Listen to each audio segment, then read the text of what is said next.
Why did it say death? What does he do? He's been riding freight trains since 1989.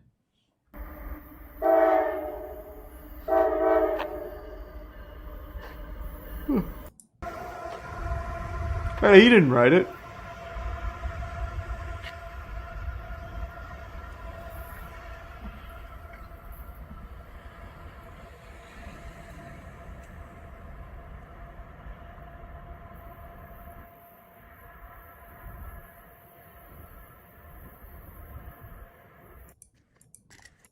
I was going to look at these.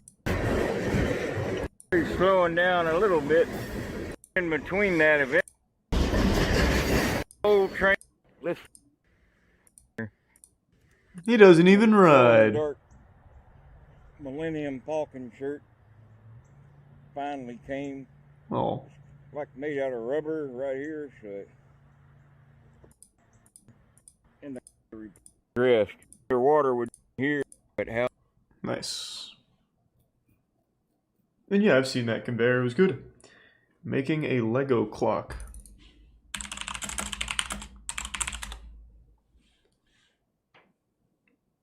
I don't know which one you wanted me to see. 15 worst horror movies ever made. I actually kind of want to make one of those lists.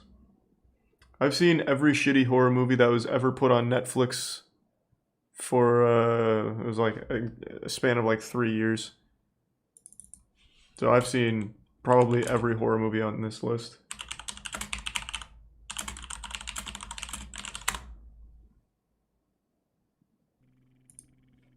Everyone loves a good, scary movie. When done properly, they take us through a range of emotions,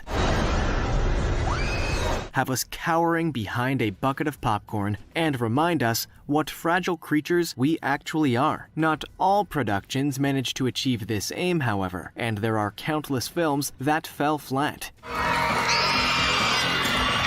Whether it be the plot, the acting, the special effects, or simply an atrocious concept from the outset. We hope you're ready to relive some of the greatest he's gonna put cinematic Birdemic on here. I have to immediately discount it. Because it's time to take a look at the 15 worst horror movies ever made. Number 15. Ginger Dead Man Movie. On the face of it, a movie about a psychopathic gingerbread man being played by the one and only Gary Busey should have been the perfect B-movie antidote to the polished Hollywood blockbusters that were so common in 2006. But instead, it'll go down in history as one of the most bizarre, downright stupid, and not scary horror movies to ever grace our screens. Doesn't look like a gingerbread man, though. Get your little ass over here and smoke this shit. The basic plot is that the ashes of a dead serial killer were mixed in with the ingredients of a batch of gingerbread men, and his soul inhabited one of the baked figures to wreak his revenge on the bakery. Admittedly, Busey did the best he could with the script, but this wasn't enough to prevent it being declared as one of the hardest movies to watch thanks to its shoddy script and unrelatable humor. And it came in for particular criticism for being so clearly derivative of the much better Child's Play franchise. No, it's nothing. It's not even like it. It spawned 3 further sequels, each of which plumbed new depths of awfulness. And since the original cast unsurprisingly didn't return for them, there were no redeeming features whatsoever. Before we go on, like this video, smash the subscribe button and click the notification bell right now, or Slenderman will come from under your bed when you're sleeping. Okay. Number 14. M. Night Shyamalan. If he does, then he does. M. Night Shyamalan has made a name for himself with his thought-provoking, supernatural movies with a trademark twist at the end, and has been responsible for generating more than $3 billion at the box office. Not everything he turns his hand to is a hit, though, and in 2008, he released his first and only R-rated work, The Happening. God, I need to rewatch this fucking movie! Fuck! Starring Mark Wahlberg, this one is an it actual tells classic. The story of 4 friends as they try to escape a strange natural disaster. And while it took $163 million against its $48 million budget, this happened more because of the director and... Writing it down so I don't forget to rewatch this movie.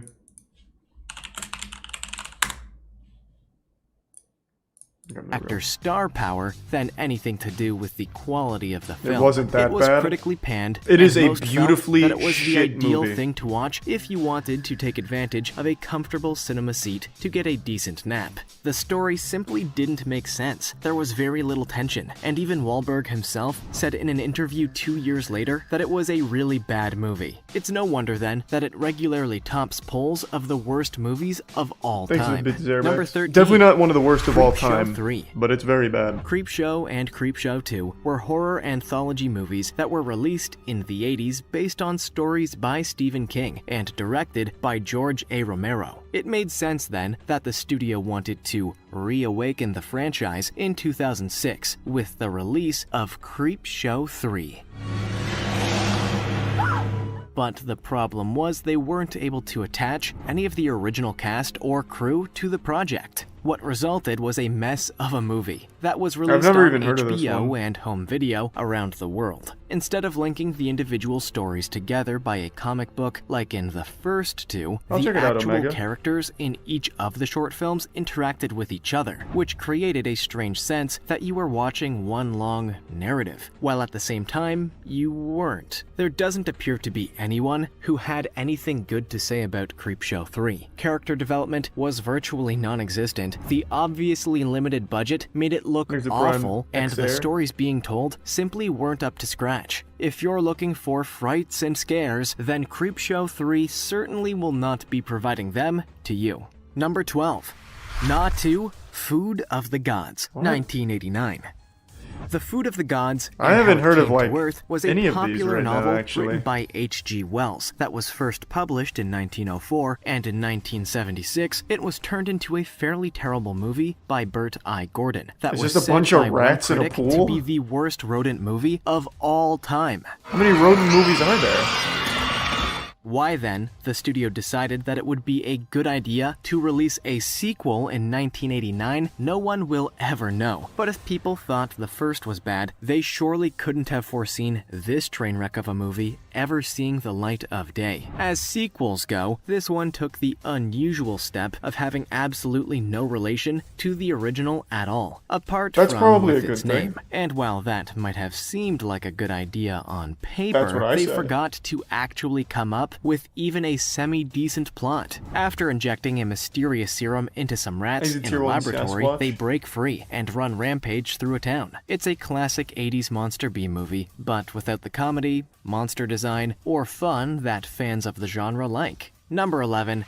Anaconda, 1997. Man, what the fuck are these Green movies? I haven't anacondas heard of are the any of largest these. species of snake in the world. And if you were to ever face Hold on, I'll be right back though. I want to fill up this water. I haven't had water in a little bit. I tried to watch Karen, but it was just way too boring. It was hard to sit through. It was genuinely a hard movie to sit through. Fucking sucked. I'll be right back. Like, not in a fun way. I was hoping it'd be so bad it's good, but it was just so fucking hard to sit through.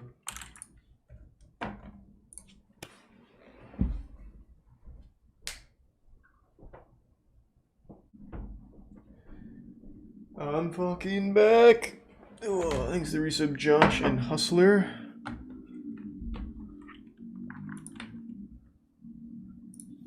one in the waters of the Amazon. 2. The Heretic I've never seen Exorcist 2. 19... Stephen King is literature's Oh, master Maximum of Overdrive. I know horror. this one. Stephen King. Buster, different mediums of expression, the I've seen worst a ever little bit of Stephen that. first Leprechaun movie was released in 1993. You go down. A Wicker Man movie that was released in Classic. 1973 changed the way we view sea life forever. Community that was terrorized I haven't. He didn't get any, like, actual good, super shitty horror movies. Thanks to the resub Satan and Infected and Carlos and Spock. You did, though? Yeah, maybe some of, like, the 80s ones where every movie, well, not every, but a lot of the movies were just shitty anyway, just because they were low budget.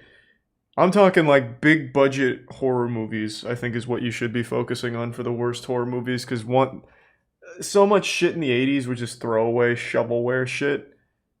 I'm talking multi-million-dollar budgets and things. That's what I think matters.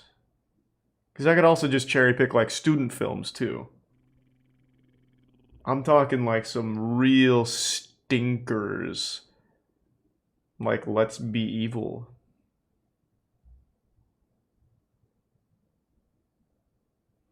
Thanks, the resub bread couch.